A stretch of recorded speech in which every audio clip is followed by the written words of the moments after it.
Yeah. School's closed, the prison's open.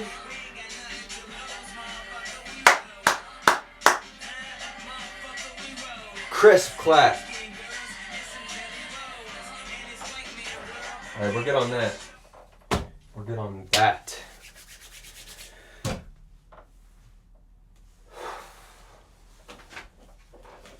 I'm living in that 21st century, doing something mean to it. Do it better than anybody you ever seen do it.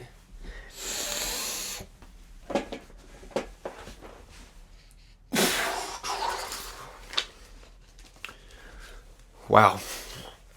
All right. Just take this second here. I like doing this before every podcast. Not saying anything.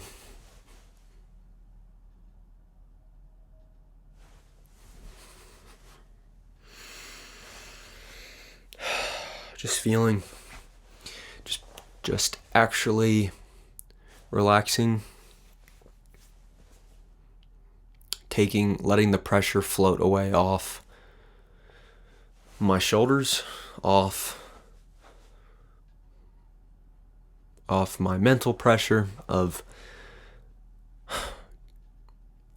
judgment, letting all the judgment roll away, breathe it out, just whew. Today is going to be December 8th at 12:33. Today is Friday. It's Friday. So it's been 2 weeks. Lots happened in the last 2 weeks. It's a busy time of year.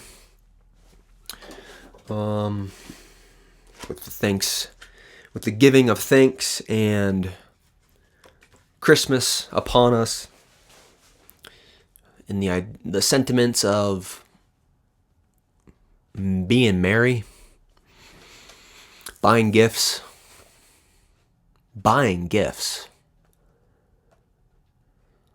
I'd rather say gift giving, reciprocity,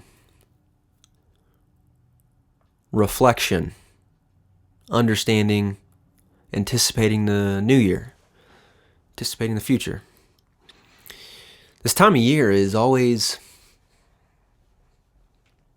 I've come to really love December and January. I'm sure that's not unique to say that. I mean, I think most people like December, and I bet they like January. Because it's the end of something and the start of something new. So I'll podcast by myself with no recording all the time. Since I started doing this 2 weeks ago, where I put it in this format, or it bloomed through in this format of just direct into the microphone. Before it bloomed into that, I've been having these trains of thought, and I know I'm not alone in this. I have these trains of thought where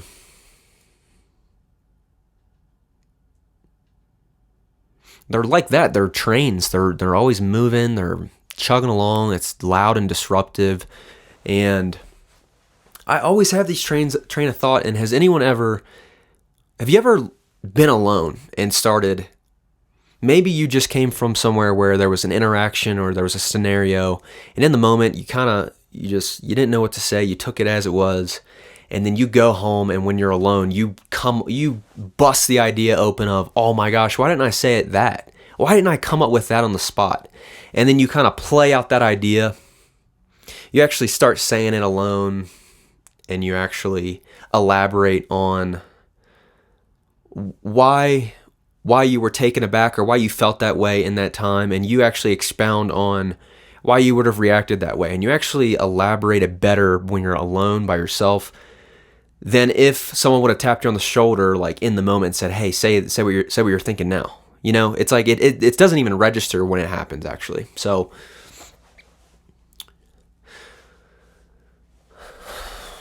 I do this a lot, and really I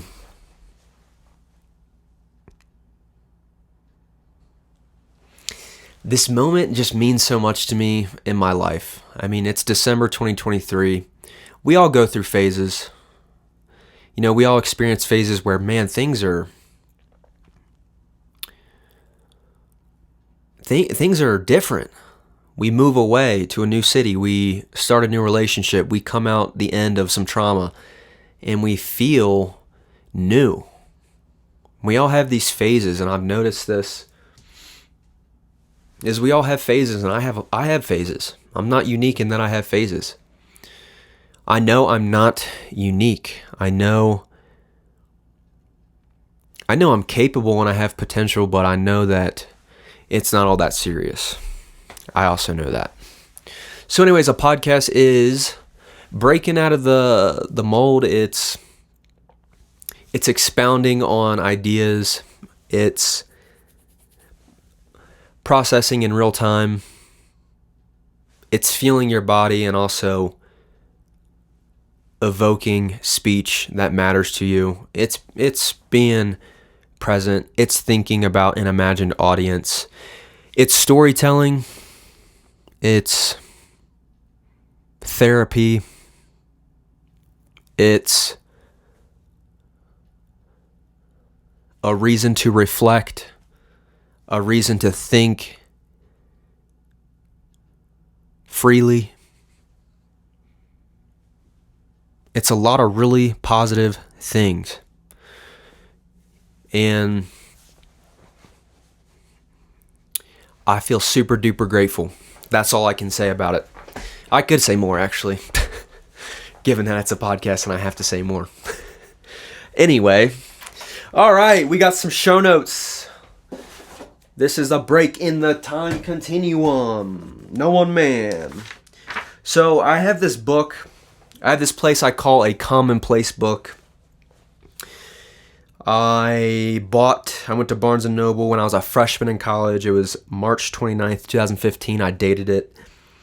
And I went and bought this book, and it's just black. It's cover to cover. It's just black cover. It's blank, and then it's just a bunch of white open pages of space. There's no lines. There's no grids. It's just a book of empty white pages. It's like a story book. I called it a commonplace book. And man, we're going to get to the bottom of some ideas in this podcast. I'll say that. I mean, and I just want to say this. I want to address this now and then never talk about it again. I don't care who listens to the podcast. I don't care. I've noticed as I started it and I felt inspired how soon after, a week after, within time, your mind will start to corrupt a beautiful idea. You have something beautiful podcast idea. And then all of a sudden your mind wants to start molding it. Your mind starts mashing it and critiquing it and trying to contort it into something it's not. And I've been so self-critical of this podcast.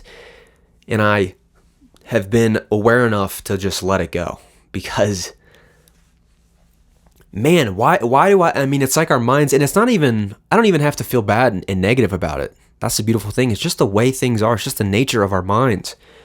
You take this idea that's a little bit abstract, that's kind of complex. It's a lot of like it has a lot of deeper roots of how the idea came to like sprout. And as soon as, what do our minds do in this, from the programming, from the way we're just set up to think about business in America and our relationship to just information and data is, man, we start to just have that idea and we gotta reflect, go back, listen to it. Oh, did you say that? Why did you say that? Why didn't you say that? What? It's just, you get on this spinning of wheels on self-criticism. And I don't want to do that with this podcast. And part of that self-criticism comes from, man, are people listening to the podcast? How many people click on the link and listen to it? We started off strong and it's declining. Why is it declining? Why did it start?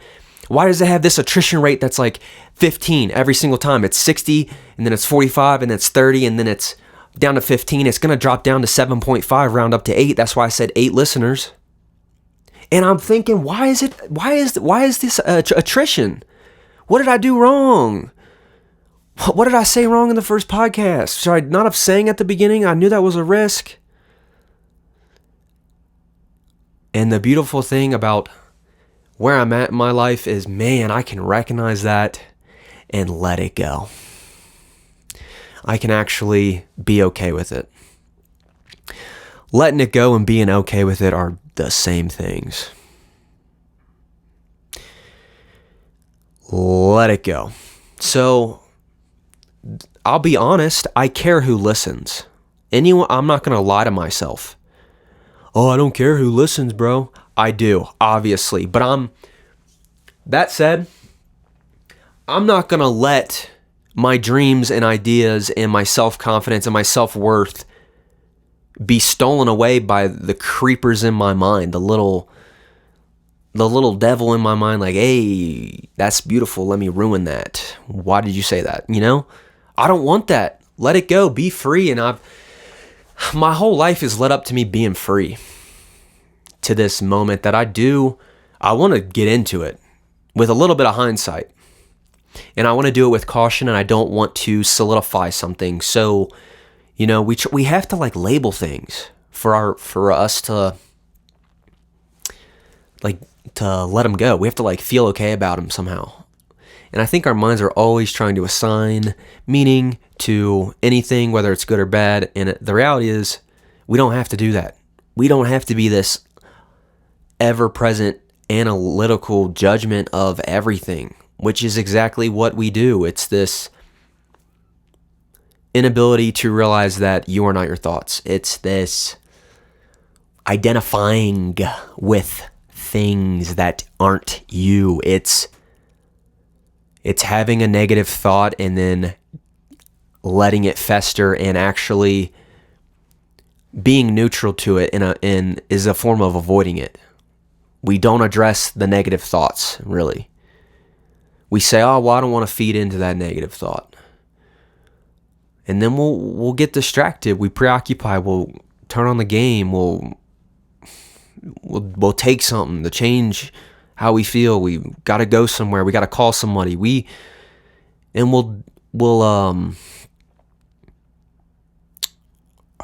that would be a good word if I could remember it. We could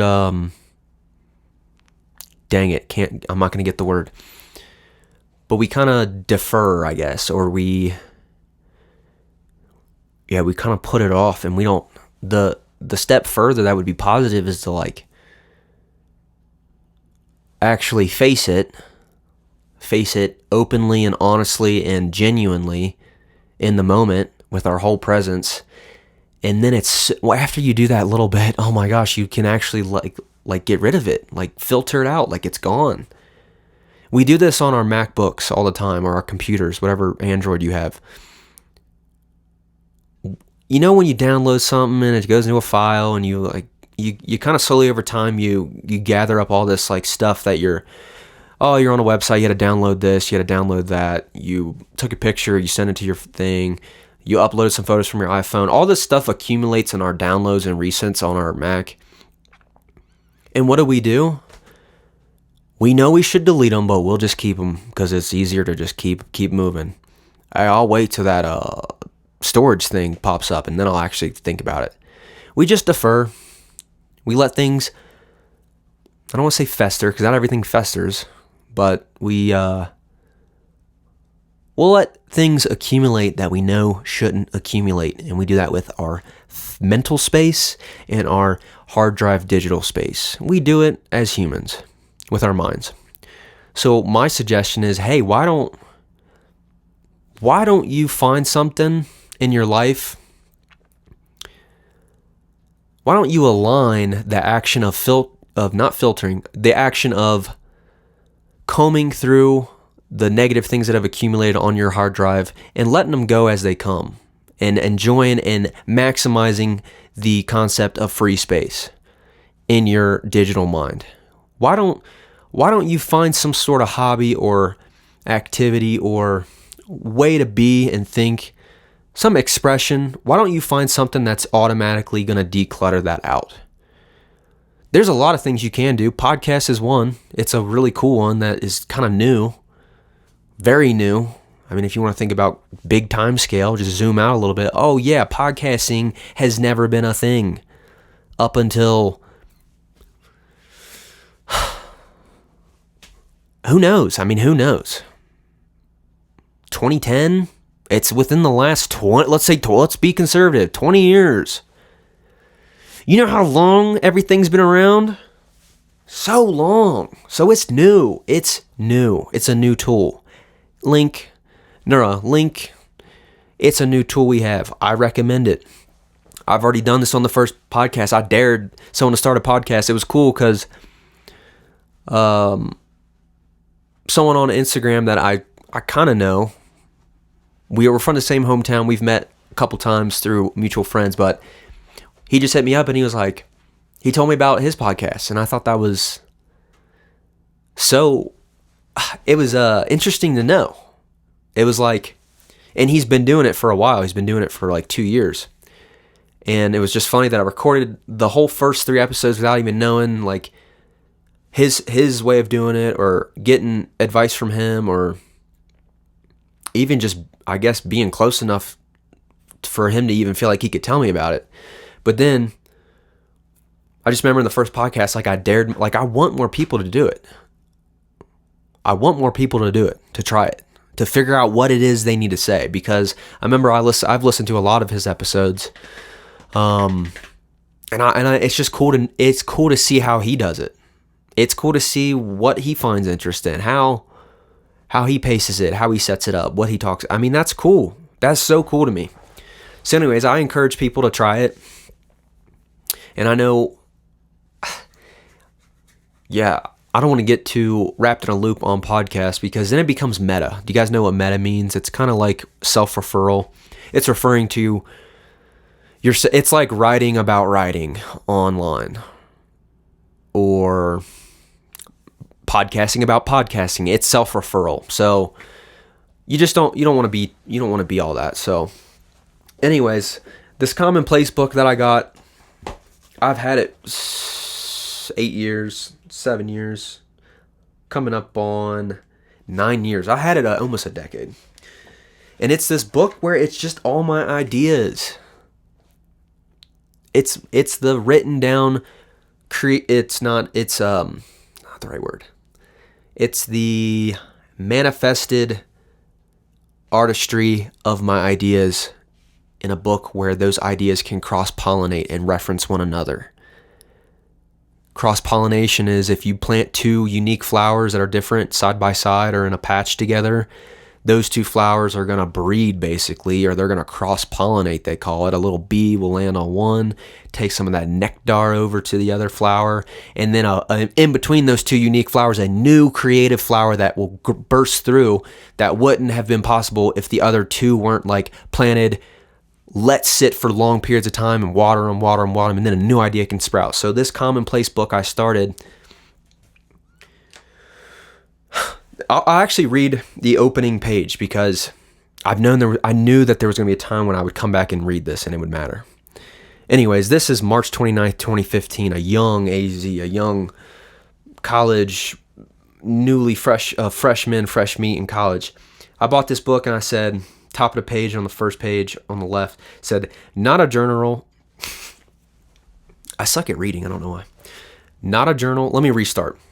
Let me just tap into a mind of a Greg Jennings real quick and hit that boo doo doo and just reset. Let me get it. It's so ironic to me. So I gotta finish the Harry Mack story. I'm gonna take a small interlude and then I'm gonna get back to reading the first page. Like, I've noticed that I get very disoriented when I let the stream of conscious flow, because ideas, when they come out of the surface, I give them credence and I let them play out and all that good stuff. But the Harry Mack thing, this is related to me stumbling over the first word. That's why it came to mind. Maybe I should do a little bit more attaching. But I was going to read you this first page and I stumbled over the first word, and then I thought of the Harry Mack concert that I saw at Red Rocks 2 weeks ago.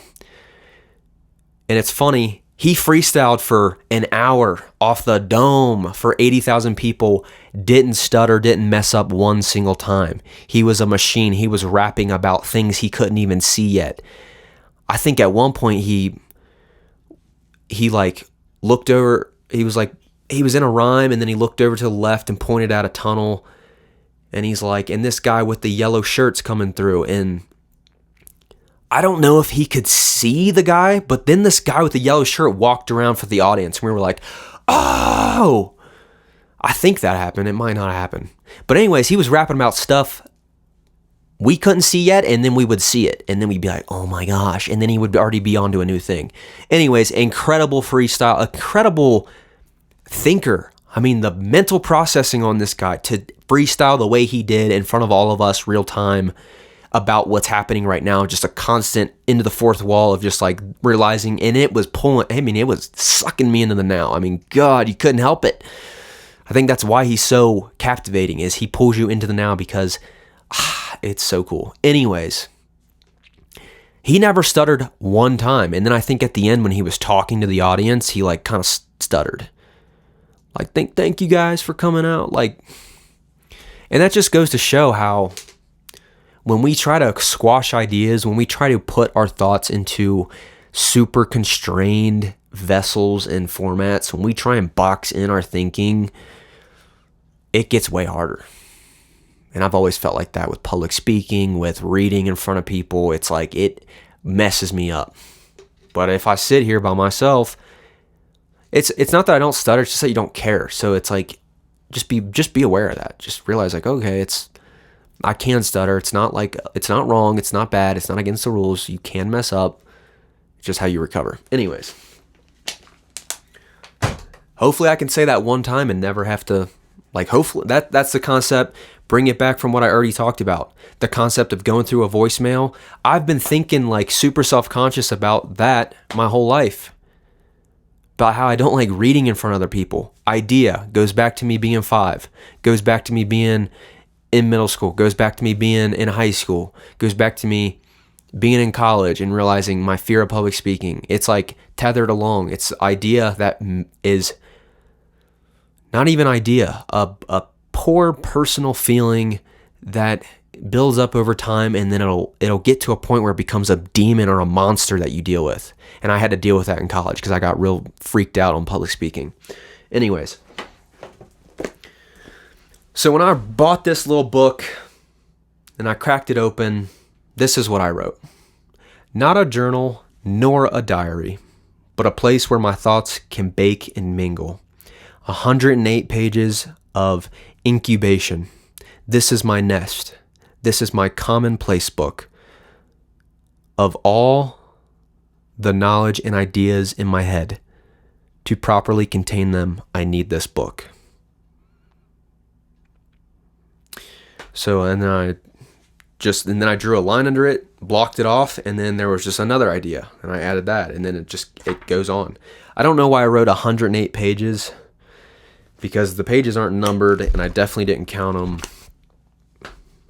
Makes no sense, really, to write 108 pages. I guess because I didn't know, I just guessed, but 108, it's like, maybe you'd say 200 pages. Anyways, irrelevant, but started there, and I remember I was reading. I started to read for the first time. That's how I got the book. And then I started writing. I like immediately was like, okay, I get reading. I've accomplished reading. I can read well. I need to start, push through to this other side of it, which is writing and producing and, generating my own ideas. So anyways, podcasts, being vulnerable, being recognizing the deeper meanings. That's what it is.